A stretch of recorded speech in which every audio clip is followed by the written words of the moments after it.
நேபாள பிரதமர் KP சர்மா ஒலி தனது பதவியை ராஜினாமா செய்திருக்கிறார்.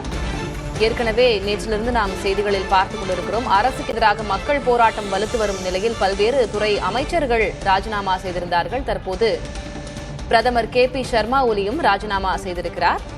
கூடுதல் விவரங்களை வழங்குவதற்காக தொடர்ந்து செய்தியாளர் கணபதி இணைந்திருக்கிறார். கணபதி, திரு சர்மா ஒலி ராஜினாமா செய்ய மாட்டார் என்பதாக தகவல்கள் வெளியாகி இருந்தது. அப்படி அதற்கான எந்த எண்ணமும் இல்லை என்பதாக சொல்லப்பட்டிருந்தது. தற்போது அவர் பதவியை ராஜினாமா செய்திருக்கிறாரே, என்ன நடக்கிறது, அடுத்து என்ன? இளைஞர்களின் கோபமும் கொஞ்சமும் தயவதாக இல்லை. அவர்களின் கட்டுக்கடங்காத சினத்தின் காரணமாக நேபாள் தலைநகர் காட்மண்டு முழுவதுமே யுத்த பூமி போல தற்போது காட்சி அளிக்கிறது. பல்வேறு அமைச்சர்களின் வீடுகள் தாக்கப்பட்டிருக்கின்றன. நேபாள் பிரதமர், நேபாள் குடியரசுத் தலைவர் ஆகியோரது இல்லங்கள் தாக்கப்பட்டிருக்கின்றன. முன்னாள் பிரதமரான பிரச்சண்டாவின் இல்லம் தாக்கப்பட்டிருக்கிறது. பல்வேறு இடங்களிலே அரசு கட்டிடங்கள் தாக்கப்பட்டிருக்கின்றன, தீ வைக்கப்பட்டிருக்கின்றன. இப்படிப்பட்ட சூழலிலே நிலைமை கட்டுக்கடங்காமல் இருப்பதன் காரணமாகவும் இளைஞர்கள் பிரதமர் KP சர்மா ஒலி ராஜினாமா செய்ய வேண்டும் என வலியுறுத்தி வருவதாலும் வேறு வழியின்றி தற்போது பிரதமர் ராஜினாமா செய்திருக்கிறார். இவருடைய அரசு கவிழ்ந்துவிடும் என ஏற்கனவே போராட்டக்காரர்கள் வலியுறுத்தி வந்தார்கள். ஒன்றன் பின் ஒன்றாக 3 அமைச்சர்கள் மற்றும் 20க்கும் மேற்பட்ட நாடாளுமன்ற உறுப்பினர்கள் ஏற்கனவே ராஜினாமா செய்திருக்கிறார்கள். அதைத் தொடர்ந்துதான் தற்போது பிரதமர் KP சர்மா ஒலியும் ராஜினாமா செய்திருக்கிறார். இவர் காட்மாண்டுவிலிருந்து வெளியேறி வெளிநாட்டிலே தஞ்சம் புகுவார் என சொல்லப்பட்டது. நேபாளிலிருந்து வெளியேறி விடுவார் என எண்ணப்பட்ட நிலையிலே இந்த ராஜினாமா நடைபெற்றிருக்கிறது. இன்று மாலை 6 மணிக்கு இவர் அழைத்திருந்த அனைத்து கட்சி கூட்டம் நடைபெறுமா எனவும் கேள்விக்குறி இருக்கிறது. ராஜினாமா செய்த பிறகு இவரால் நாட்டிலிருந்து வெளியேற முடியுமா, இனி போராட்டங்கள் முடிவுக்கு வருமா என்கிற பல்வேறு கேள்விக்குறிகளும் இருக்கின்றன. தலைவரி, ரொம்ப இக்கட்டான ஒரு சூழ்நிலை, அரசியல் ஸ்திரத்தன்மை இல்லாத ஒரு சூழல் இருக்கிறது தற்போது நேபாளத்துல. நடந்து கொண்டிருக்கக்கூடிய கட்டுக்கடங்காத இது போன்ற வன்முறைகள் இனி எப்படி கட்டுப்படுத்தப்படும்? அண்டை நாடான இந்தியா இதனை எப்படி அணுக போகிறது? காவல்துறையினரால் வன்முறையை கட்டுப்படுத்த முடியவில்லை என்பதால் பாதுகாப்பு படையினர், ராணுவத்தினரும் நேபாள தலைநகர் காட்மாண்டுவுக்கு வரவழைக்கப்பட்டனர். தற்போது விமான நிலையம் உள்ளிட்ட பல்வேறு இடங்களுக்கு அவர்கள் பாதுகாப்பு அளித்து வருகிறார்கள். இருந்த போதிலும் போராட்டம் இன்னும் தொடர்ந்து கொண்டிருக்கிறது, தீவிரமாக இருந்து கொண்டிருக்கிறது. இத்தகைய சூழ்நிலையில் தற்போது பிரதமர் ராஜினாமா செய்திருப்பதால் ஓரளவுக்கு இளைஞர்களின் சினம் குறைவதற்கான வாய்ப்பு இருக்கிறது. அதே சமயத்திலே இளைஞர்களின் கோரிக்கைகள் என்னென்ன அவையெல்லாம் பரிசீலிக்கப்படும், அவற்றுக்கான தீர்வுகள் கொடுக்கப்படும் என நம்பிக்கை அவர்களுக்கு அளிக்கப்பட்டால் ஓரளவு போராட்டம் தணிவதற்கான வாய்ப்பு இருக்கிறது. இப்படிப்பட்ட சூழ்நிலையில் இந்திய அரசு ஏற்கனவே இந்தியா நேபாள் எல்லையிலே பாதுகாப்பை பலப்படுத்தி இருக்கிறது. இத்தகைய பதட்டமான சூழ்நிலை காரணமாக அதிக எண்ணிக்கையிலே இந்திய எல்லைக்குள் ஊடுருவல் போன்ற நடவடிக்கைகள் இல்லாமல் இருப்பதற்காக இந்த நடவடிக்கை எடுக்கப்பட்டிருக்கிறது. அதே சமயத்திலே நேபாள் தலைநகர் மற்றும் சுற்றுப்புற பகுதிகளிலே வசித்து வரும் இந்தியர்கள் விழிப்புணர்வோடு இருக்க வேண்டும், பாதுகாப்பாக இருக்க வேண்டும் என வலியுறுத்தப்பட்டிருக்கிறது. மேலும் அந்த நாட்டின் தற்போதைய நிலை, கலவரம், வன்முறை குறித்து இந்திய அரசு வருத்தம் தெரிவித்திருக்கிறது. விரைவிலே இதற்கு தீர்வு காணும் முடியும் என்கிற நம்பிக்கையையும் இந்திய அரசு தெரிவித்திருக்கிறது. ஆகவே நேபாள் ஒரு நட்பு நாடு என்கிற முறையிலே இத்தகைய சூழலில் எத்தகைய ஒத்துழைப்பை அளிக்க முடியுமோ அதை அளிப்பதற்கு இந்தியா முன்வர வாய்ப்பு இருக்கிறது. ஆனால் அதே சமயத்திலே நேபாள் உள்நாட்டு விவகாரங்களிலே தலையிடுவது போல இருக்கக்கூடாது என்பதால் மிகவும் கவனத்துடன் இந்திய அரசு செயல்பட்டுக் கொண்டிருக்கிறது. தலைவர் கணபதி, இப்போ ஒரு அரசு கவிழ்க்கப்படுகிறது, ஆட்சி கலைக்கப்படுகிறது என்றால் இப்போ இந்தியா போன்ற நாடுகளில் குடியரசுத் தலைவர் ஆட்சி அமல்படுத்தப்படுவதற்கான வாய்ப்பு, பாகிஸ்தான்ல எல்லாம் ராணுவ ஆட்சி அமல்படுத்தப்படுவதற்கான வாய்ப்பு. இப்போ நேபாள என்ன மரபு கடைபிடிக்கப்படுகிறது? இப்போ பிரதமர் KP சர்மா ஒலி ராஜினாமா செய்து விட்டார், அடுத்து என்ன நடக்கும்? பிற கட்சிகள் எத்தகைய நிலைப்பாட்டை எடுக்கும்?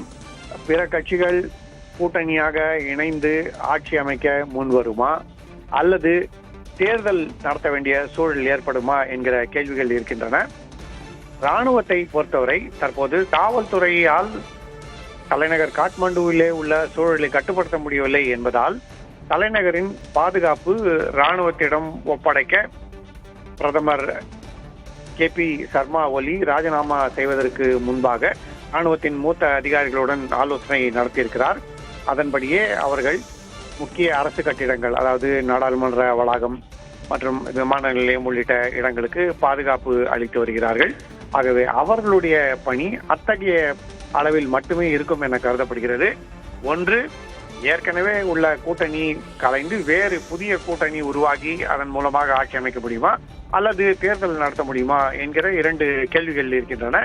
கூட்டணி அமைய வாய்ப்பு இல்லை என்றால் நேபாளிலே மீண்டும் நேபாள நாட்டில் தேர்தல் நடைபெறுவதற்கான வாய்ப்பும் இருக்கிறது. அத்தகைய சூழலிலே மாணவர்கள், இளைஞர்கள் சார்பாக வேறு யாரேனும் போட்டியிடுவார்களா அல்லது ஏற்கனவே இருந்து கொண்டிருக்கும் கட்சிகளே மீண்டும் போட்டியிடுமா என்கிற கேள்விகளும் எழுவதற்கான வாய்ப்பு இருக்கிறது.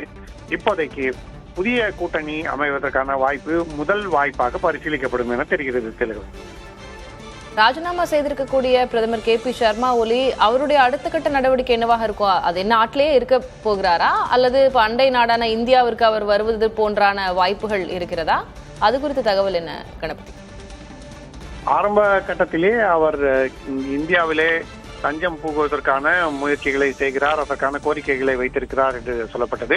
ஆனால் அப்படி அவர் இங்கு தஞ்சம் புகுந்தால் போராட்டம் நடத்தி வரும் இளைஞர்களின் கோபம் இந்தியா பக்கம் திரும்புவதற்கான வாய்ப்பு இருக்கிறது. KP சர்மா ஒலி ராஜினாமா செய்ய வேண்டும் என்பதற்காகத்தான் போராட்டம் நடத்தி கொண்டிருக்கிறார்கள். அப்படிப்பட்ட சூழலிலே அவருக்கு இந்தியாவில் அடைக்கலம் வழங்கப்பட்டால் அவர்கள் கோபமடைய வாய்ப்பு இருக்கிறது. மேலும் இந்தியாவின் உள்நாட்டு விவகாரங்களிலே நேபாள் தடையிடுகிறதா என்ற கேள்வியும் எழுவதற்கான வாய்ப்பு இருக்கிறது. அதே சமயத்தில் அவர் வேறு ஏதேனும் நாட்டிலே, அதாவது ஐக்கிய அரபு அமீரகம் போன்ற நாட்டிலே தஞ்சம் புகுந்தால் இத்தகைய சிக்கல்கள் இருக்காது எனவும் கருதப்படுகிறது. ஆகவேதான் அவர் துபாய் செல்வார் என இன்று பகல் பிரச்சனை தீவிரமாக இருந்த சமயத்திலே சொல்லப்பட்டது. தற்போது அவர் ராஜினாமா செய்திருப்பதால் தொடர்ந்து அதே நடவடிக்கையை தொடர்வாரா அல்லது வேறு புதிய நடவடிக்கை ஏதேனும் எடுப்பாரா என்பது கேள்விக்குறியாக உள்ளது. இதற்கு KP சர்மா ஒலி தான் பதிலளிக்க வேண்டும். தளபதி கணபதி, நம்ம முக்கியமா பார்க்க வேண்டிய விஷயம், இந்திய நேபாள எல்லையில இப்போது என்ன நிலை? இந்திய நேபாள எல்லை என்றால் எந்தெந்த பகுதிகள் வரும்? அங்க போக்குவரத்து அனுமதிக்கப்படுகிறதா? அங்க எது போன்ற நடவடிக்கைகள் எடுக்கப்பட்டிருக்கு? இந்தியாவுக்கும் நேபாளுக்கும் இடையே நீண்ட எல்லை இருக்கிறது. இது உத்தரப்பிரதேசம், மேற்கு வங்கம் உள்ளிட்ட பல்வேறு மாநிலங்களை ஒட்டி இந்த எல்லை உள்ளது. குறிப்பாக ஜல்பாய்குரி போன்ற பகுதிகளுக்கு அருகே உள்ள எல்லை, அதே போல உத்தரப்பிரதேச மாநிலத்திலே பல்வேறு பகுதிகளுக்கு அருகே உள்ள எல்லை, பீகார் மாநிலத்திலும் அதே போன்ற மலைப்பாங்கான பகுதிகளிலே உள்ள எல்லை என்று பல்வேறு எல்லைகள் இருக்கின்றன. இங்கு நேபாள நாட்டை சேர்ந்தவர்கள் உரிய அடையாள அட்டைகள் இருந்தால் அனுமதிக்கப்படுகிறார்கள். ஏனென்றால் நேபாள நாட்டைச் சேர்ந்த லட்சக்கணக்கானோர் இந்தியாவிலே பணிபுரிந்து வருகிறார்கள் என்றால் அந்த நாட்டிலே வேலை வாய்ப்புகள் இல்லை. அதே போல அங்குள்ள மாணவர்களும் இங்கே படிக்க அனுமதிக்கப்படுகிறார்கள். இதற்கெல்லாம் அவர்களுக்கு வசதியாக இருப்பதற்காகத்தான் அடையாள அட்டை இருந்தால் இந்தியாவுக்குள் வரலாம், இங்கிருந்து மீண்டும் நேபாளுக்கு திரும்பலாம் என்கிற சூழல் இருக்கிறது. ஆனால் எல்லையிலே உள்ள செக் போஸ்ட்களிலே இந்திய ராணுவத்தைச் சேர்ந்தவர்கள் மற்றும் எல்லை பாதுகாப்பு படைகளைச் சேர்ந்தவர்கள் அந்த அடையாள அட்டைகளை எல்லாம் பரிசோதனை செய்து சரியான நபர்கள் செல்கிறார்களா என்று கவனித்து அவர்களை அனுப்புகிறார்கள். தற்போது உள்ள சூழல் மிகவும் பதட்டமான சூழல். தற்போது வந்திருக்கும் தகவல்கள் படி ராஜினாமா செய்துள்ள பிரதமர் KP சர்மா ஒலி ராணுவ தலைமையகத்துக்கு கொண்டு சென்று அங்கு பாதுகாப்பாக வைக்கப்பட்டிருக்கிறார் எனவும் அவர் நாட்டை விட்டு வெளியுவதற்கான வாய்ப்பு இன்னமும் இருக்கிறது எனவும் சொல்லப்படுகிறது. ஆகவே இப்படி சூழல் இப்படியே நீடிக்குமா அல்லது விரைவிலேயே புதிய அரசு அமையுமா என தெரியாத நிலையில் எல்லையிலே பாதுகாப்பு பலமாக இருக்க வேண்டும். கட்டுக்கடங்காத சூழலாக இருக்கக்கூடாது. அதாவது யார் வருகிறார்கள், யார் போகிறார்கள் என்பதெல்லாம் தெளிவாக இருக்க வேண்டும் என்பதற்காக அந்த நடவடிக்கைகள் எடுக்கப்பட்டு கொண்டிருக்கின்றன. ஆகவே பல்வேறு எல்லை மாநிலங்களிலே உள்ள எல்லை சோதனை சாவடிகளிலே சோதனை இனி பலமாக இருக்கும் என்பதில் எந்த சந்தேகமும் இல்லை. செல்லுங்கள். நாடே வன்முறை களமாக காட்சியளிக்கிறது. நேபாளத்துல நிச்சயமாக இந்தியர்கள் இருப்பார்கள், இந்திய மாணவர்கள் அங்கே இருப்பார்கள். நேபாளத்தில் இருக்கக்கூடிய இந்தியர்களுடைய பாதுகாப்பை உறுதி செய்ய இந்தியா என்ன முன்னெடுப்பை செய்திருக்கிறது கணபதி? இந்திய குடிமக்கள் பலரும் நேபாளிலே பல்வேறு தொழில்களிலே ஈடுபட்டு வருகிறார்கள். தொழிற்சாலைகள், வணிக நிறுவனங்கள், கடைகள் போன்றவற்றை நடத்தி வருகிறார்கள். இதை தவிர இந்திய வம்சாவளி மக்களும், அதாவது இந்தியாவிலிருந்து அங்கு சென்று பல தலைமுறைகளாக அங்கேயே நேபாள குடிமக்கள் ஆகிவிட்டவர்களும் அதிக எண்ணிக்கையில் இருக்கிறார்கள். இவர்களெல்லாம் பாதுகாப்பாக இருக்க வேண்டும் என்பதற்கு ஏற்கனவே இந்திய அரசு எச்சரிக்கை வழங்கியிருக்கிறது. புரிகிறது கணபதி. நம்ம தொடர்ந்து பேசலாம், இணைப்பிலேயே இருங்க. தற்போது வெளியுறவுத்துறை பேராசிரியர் திருமிகு கிளாட்சன் சேவியர் நம்மோடு இணைந்திருக்கிறார். சார் வணக்கம். வணக்கம். நேபாள தற்போது இருக்கக்கூடிய நிலைமையை நீங்க எப்படி பார்க்கிறீங்க? ஒரு அண்டை நாடாக இந்தியா இதனை எப்படி அணுக வேண்டும் என்று பார்க்கிறீர்கள்? இப்போ தற்போது நேபாளில் இருக்கக்கூடிய பிரச்சனை மிகவும் உச்சகட்டத்துல இருக்கக்கூடிய வன்முறையில் இருக்கு. கடந்த 15 ஆண்டுகளா இல்லாத ஒரு வன்முறையே இன்னைக்கு நோக்கி போய்கிட்டு இருக்கு. அங்க இருக்கக்கூடிய இந்த பொது மக்கள் விநியோகப்படக்கூடிய விடயங்களையும் மற்றும் எல்லோருக்கும் பாதிப்பளிக்கிற விதத்துல இந்த வன்முறை மாறிக்கிட்டு வருது. ஒரு சிறிய குழுக்களால் ஆரம்பிச்ச இந்த போராட்டம் பல்வேறு தரப்பினர் சேர்ந்து இதை மிகப்பெரியதாக்கி சமூக வலைத்தளங்கள்ல மக்கள் கேட்ட கேள்விகளுக்கு சரியான பதில்களை சொல்ல முடியாம திணறின இந்த அரசு அவர்கள் இந்த 26 சமூக வலைத்தளங்களை முடக்குறாங்க. அதுக்கு கடும் எதிர்ப்பு தெரிவித்து இந்த போராட்டம் கிளம்புது. இது 2 வகையா நம்ம பார்க்கலாம். ஒன்று, அங்க ஏற்கனவே இருந்த அதிருப்தியாளர்கள் நிறைய பேர் இருக்கிறாங்க. அது மட்டும் இல்லாமல் இதுல அரசியல் ஆதாயம் தேடக்கூடிய நிறைய பேரும் உள்ள இருந்திருக்கிறாங்க. அவர்கள் தான் முதல்ல வன்முறையில ஏற்படுத்த சொல்றாங்க. இப்போ இந்த வன்முறை ஆரம்பிக்கிறது ரொம்ப சுலபம், ஆனா அதை கட்டுப்படுத்துறது அப்படிங்கிறது கொஞ்சம் கடினமான விஷயம். இத வன்முறையை கட்டுப்படுத்துறதுக்கு இருந்த அந்த 300, 400, 200, 300 ராணுவ படையினர் அவர்களும் இந்த கூட்டத்தை கட்டுப்படுத்துறதுக்கு ஒரு சில வன்முறை செயல்களை பயன்படுத்தி இருக்கிறாங்க. அந்த பயன்படுத்தும் பொழுது மக்கள் உயிரிழப்பும் ஏற்பட்டிருக்கு. அந்த கோபம் தாங்காம இன்னும் ஒரு உக்கரத்துக்கு கொண்டு போய் தான் இதை இப்ப நிக்குது. இதை ஒட்டி அவங்க கேட்டது இருக்கக்கூடிய அந்த பிரதமர் ஓலி அவரு பதவியை ராஜினாமா செய்யணும் அப்படின்னு கேட்டிருக்காங்க. அது இப்ப ராஜினாமா செய்துட்டு நாம கேள்விப்படுறோம். ஆனா இதை தவிர நிறைய பிரச்சனைகள் ஓடிக்கிட்டு இருக்காங்க. இன்னும் அதுக்கான தீர்வோ அல்லது தெளிவோ பெறுறதுக்கு இன்னும் கால அவகாசம் தேவைப்படுது. இப்போ இந்தியா போன்ற நாடுகள்ல ஒரு ஆட்சி கலைக்கப்படுது, அரசு கவிழ்க்கப்படுது அப்படின்னா கான்ஸ்டிடியூஷன் படி அடுத்து என்ன செய்வோம் அப்படின்றது தெரியும். இப்போ நேபாள் நாட்டினுடைய அரசியலமைப்பு அதன்படி இப்போ கேபி சர்மா ஒலி ராஜினாமா செய்து விட்டார். அடுத்து என்ன நடக்கும்? அவர் எங்க செல்வார்? இப்போ அரசனுடைய ஸ்திரத்தன்மையை எப்படி அவங்க பாதுகாக்க போறாங்க? கேபி ஒலி நாடு விட்டு போயிட்டாரு. ஆனா இருந்தாலும் எங்க போறாரு, என்ன பண்றாரு அப்படிங்கிறது இனிமேல் தான் தெரிய வரும். இப்போதைக்கு தற்சமயம் நம்ம பார்க்கக்கூடிய விஷயம் என்னன்னா, அவங்க தாய்லாந்துக்கோ அல்லது பெய்ஜிங்கோ போகலாம் அப்படின்னு சொல்லி பேசிக்கிட்டு இருக்காங்க. ஆனா பொதுவா இந்த மாதிரி விஷயங்கள் நடக்கும் பொழுது இந்தியாவுக்கு தான் முதல்ல புகலிடம் தேடுறது அப்படிங்கிறது வழக்கம்.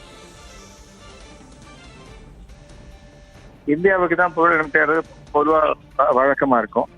ஆனா இந்த வழக்கத்துக்கு மாறா இந்த தடவை வேற நாட்டுக்கு போறதா அவங்க முடிவு பண்ணியிருக்கிறாங்க. அதுல நிறைய தாற்பயங்கள் இருக்கு, நிறைய பிரச்சனைகள் இருக்கிறத நம்ம பார்க்கிறோம். ஏற்கனவே இந்தியாவுக்கும் நேபாளுக்கும் நிறைய போக்குவரத்துகள்ல நிறைய உறவுகள் ரீதியா சுமூகமா தான் இருந்திருக்கு. ஆனா இந்த கடந்த ஒரு 3-4 வாரங்கள்ல குறிப்பா இந்திய பிரதமர் சீனாவுக்கு போய் SCO சமிட் அட்டெண்ட் பண்ணும் பொழுது இந்தியா சீனாவுடைய வர்த்தகம் நேபாள் வழியா நடக்கக்கூடாது அப்படின்னு பார்த்திருக்காரு. அதையும் அப்சர்வ் பண்ணி சொல்லியிருக்காரு, அதையும் வெளிப்படையா சொல்லியிருக்காரு. அந்த எதிர்ப்பு மத்தியில பொதுவா அங்கிருந்து உடனடியா வரக்கூடிய இடம் இந்தியா தான். நான் 1 மணி நேரத்துக்குள்ள இந்தியாவுக்குள்ள வந்துடலாம் காட்மாண்டுல இருந்து, அல்லது பாக்டோக்ரா ஏர்போர்ட்குள்ள வர்றதுங்கிறது ஒரு 1/2 மணி நேரத்துக்குள்ள இந்தியாவுக்குள்ள வரக்கூடிய இடம் இருக்கு. அப்ப இந்த எவாக்குவேஷன் அப்படிங்கிறது எப்படி நடக்குது அப்படின்னு நமக்கு தெரியல. ஏர்போர்ட்ஸும் இப்போ இது பண்ணிருக்காங்க, மூடி இருக்கிறதா சொல்றாங்க. நன்றி திரு கிளாட்சன் சேவியர். இணைப்பில் உங்களுடைய கருத்துக்களை பகிர்ந்து கொண்டமைக்கு. மக்கள் நெருக்கடிக்கு பணிந்திருக்கிறது நேபாள அரசு. கேபி சர்மா ஒலி பிரதமர் ராஜினாமா செய்திருக்கிறார். தற்போது அங்கே அரசியல் ஸ்திரத்தன்மையற்ற ஒரு நிலை நிலவுகிறது என்பதைத்தான் நாம் செய்திகளின் வாயிலாக பார்க்க முடிகிறது.